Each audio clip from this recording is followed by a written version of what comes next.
Some choirs sell out every show, while others sing for half-empty halls and just wonder what went wrong. And this is incredibly important for any group who wants to sing for money. So today, we're going to break down exactly how ticket sales really work. From the psychology, to the pricing strategy, to the marketing channels, to the systems you must have in place to build a top-notch audience. So if you're ready, let's breathe in, breathe out, let's get into it.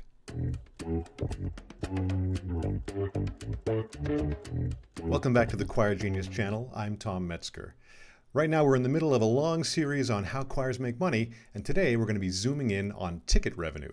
And if you ask any random person in the street, how do choirs make money, they're probably going to say by selling tickets, because that's what they see, performances and tickets changing hands. Ticket sales are exciting because they scale really quickly. You have one amazing night and you can double your revenue. And if you have a lousy night, you can actually lose money. And so many things are factors in how many tickets you're going to sell, from, yes, your marketing and your product, but also the weather, competing events, and lots of other factors that are out of your control. So today we're going to break down how all of this works and give you the best possible chance to sell as many tickets as you can. Now, this is not a video about how to artistically design a great show. It's not about product at all. This is about the mechanics of how you get people from the community, from the world, to come to your show, pay for a ticket, and sit in the seat. And like a lot of these money-making episodes, the topic is a little bit too big for a 10-minute video. So we've written an exhaustive blog article, put it on choirgenius.com. We're going to link that in the description. And remember, at the end of the video, we're going to rank ticket sales on our leaderboard of choir revenue, so stay tuned for that. Ticket revenue is basically a three-part equation. It's audience size times conversion rate times ticket price, and that's ticket revenue. For example, if you're able to reach 10,000 people and convert 5% of them into ticket buyers, that's 500 ticket sales. And then if your average ticket costs $20, you've made $10,000 of ticket revenue. Now, audience size is how many potential ticket buyers you can reach, and that's all about your marketing channels. Conversion rate is about how many of those potential buyers take action and actually buy a ticket, and that's about how you market and how easy the process is for them. And average price is something you can control directly. So you'll want to optimize that. Now let's start at the beginning and think about pricing strategy.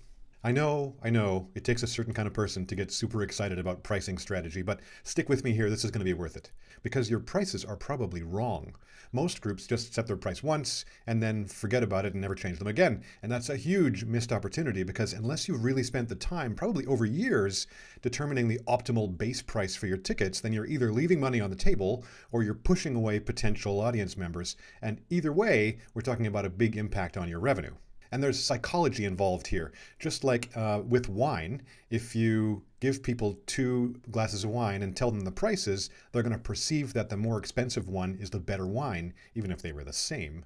And it's the same with choirs and the perception of value there. So if you sell your tickets too cheaply, they're going to not think much of your group, not think much of the experience. If you are able to raise those prices to the exact correct point here psychologically, they're going to have a much higher opinion of your group and of the experience that they had, believe it or not. So the strategy here is to set the base price high and then offer discounts to people so that they can afford it and so that they perceive that they got a deal. Another psychological trick is to generate some scarcity. One way is to have early bird pricing, so you can say the tickets are on sale but only up until this date, so get them now. That generates a little bit of urgency. And urgency is one of the only things that's going to convert somebody who kind of wants to go to your show into somebody who takes action and takes action now. Because maybe they wanted to go, but they're going to forget. So you have to find ways to create that urgency. One way is those early bird sales, and another one is that there are limited seats available. And so you got to get them now or you're going to miss out. It's that fear of missing out psychologically can get people to take action as well. So no matter what you're selling, one of the things to consider is the channels by which people get to your product.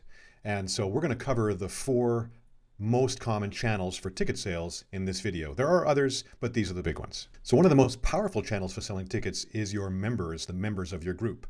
The math can be great here. So if you've got 80 singers and each singer sells 5 tickets, that's 400 seats already. That's the capacity of a lot of auditoriums. So this is going to work really well if you have 3 things in place. A, lots of members. B, highly motivated members. And 3, highly trained or skilled members who know how to sell tickets. So first, how do you provide that motivation? Well, one way that people do this is they simply say every member is responsible for selling X tickets, or they just buy them. Now, that can be a little heavy-handed, and you don't want to burn out your singers, but it can also be really effective. Perhaps the best motivation for getting your members to sell tickets is if they're really proud of your artistic product. Because of course, they want to have their friends and family see them singing in this amazing group and making this amazing art and having this amazing experience. So if the product is amazing, you're just going to sell more tickets through members for sure. And then the next aspect is training your members to be good at selling tickets and giving them the resources that they need. So tell them how it works, give them a little bit of information about the psychology, tell them when to reach out, tell them how to reach out. I mean, yes, provide them with templated emails that they can send and ask them to post on social media, but there's nothing that's more effective than personal outreach, whether it's a phone call or seeing somebody in person and saying, hey, are you going to come to my show? If you can do these simple things for your members, they're going to be an amazing channel for you. And finally, to get that momentum building between shows, celebrate your top sellers.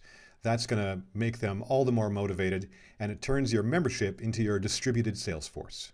The next channel is your existing audience. Your email list here is golden, especially if you have nurtured those relationships. If they enjoyed the last show and you've stayed top of mind with them by communicating between shows, then they're going to be your highest converting audience by far. So at the end of the show, thank them for attending, and then follow up with an email so that you can thank them again. And then follow up with another email to get feedback on the show.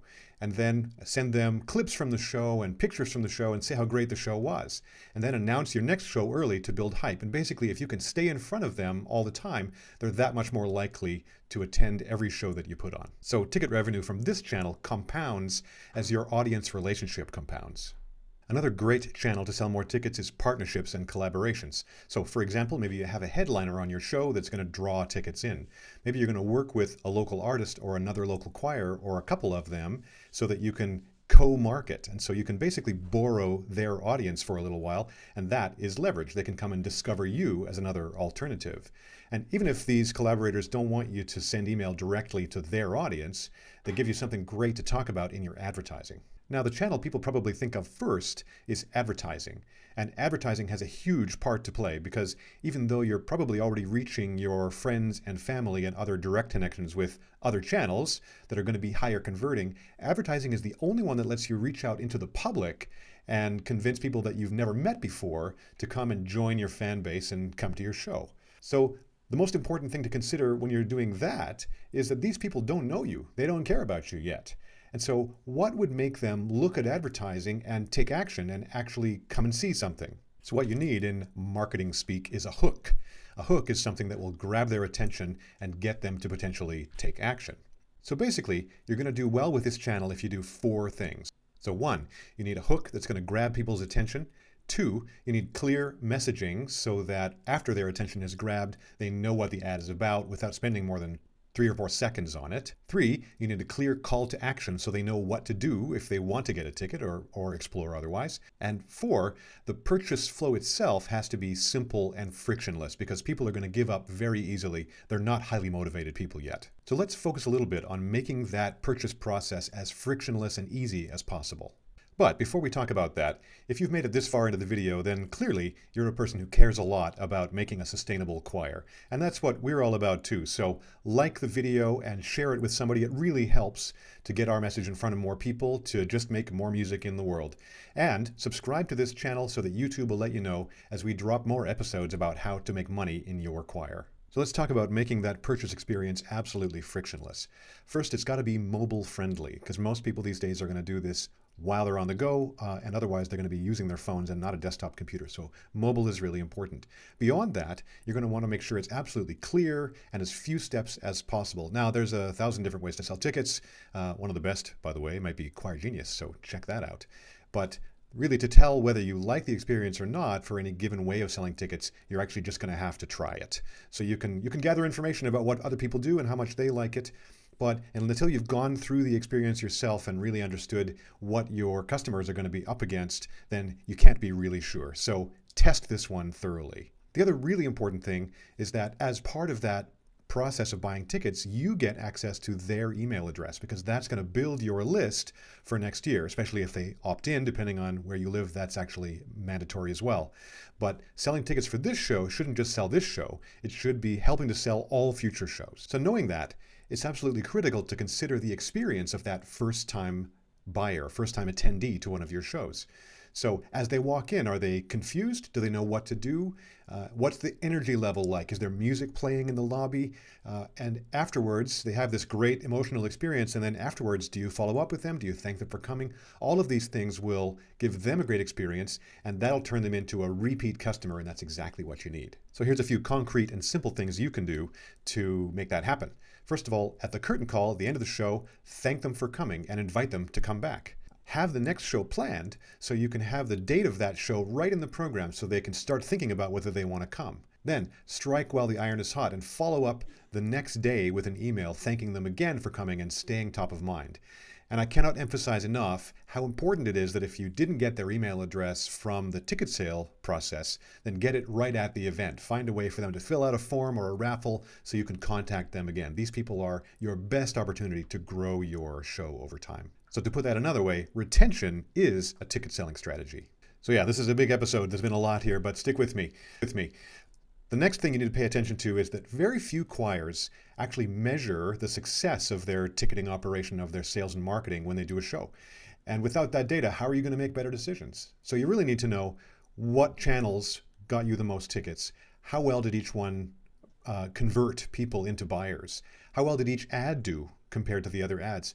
Which emails actually got clicked on, so that next time you can do these things again, learn from your mistakes, and have even better results, and start building that audience show after show. And now, the moment you've no doubt been waiting for, let's put ticket revenue on our revenue streams scorecard and see how it does. So just quick recap. Stable means how predictable it is. Scalable means how big it can get. Low cost is basically how much effort it takes to do it. And control means how much you influence the outcome. So let's do tickets. First of all, for stability, ticket revenue fluctuates based on programming, marketing, timing, and external factors. It's less predictable than membership, but more controllable than something like a grant. So let's give it a 3 out of 5. Scalability, larger venues, additional performances, better marketing, and collaborations can dramatically increase revenue. There's strong upside potential, so let's give this one a 4 out of 5. For cost, we find that marketing, venue rental, production costs, and transaction fees all reduce your margins, but smart systems and partnerships can improve your efficiency. So let's give that a 2 out of 5. And finally, for control, you control the pricing, the messaging, the urgency, the partnerships, and the purchase flow. So there are external factors, but execution of this is largely within your hands. That makes it a 4 out of 5. So thanks for making it all the way to the end of this video. Hopefully you've learned a lot about how to sell tickets and fill up those venues and build a ever-increasing community of patrons and fans for your group. Next up, we're going to tackle another major revenue stream for many groups, and that is donations. And donations are a completely different psychology, so stay tuned for that. And remember, subscribe, and YouTube will let you know when we drop the next episode. Until then, get out there, fill those seats, and let's make some music.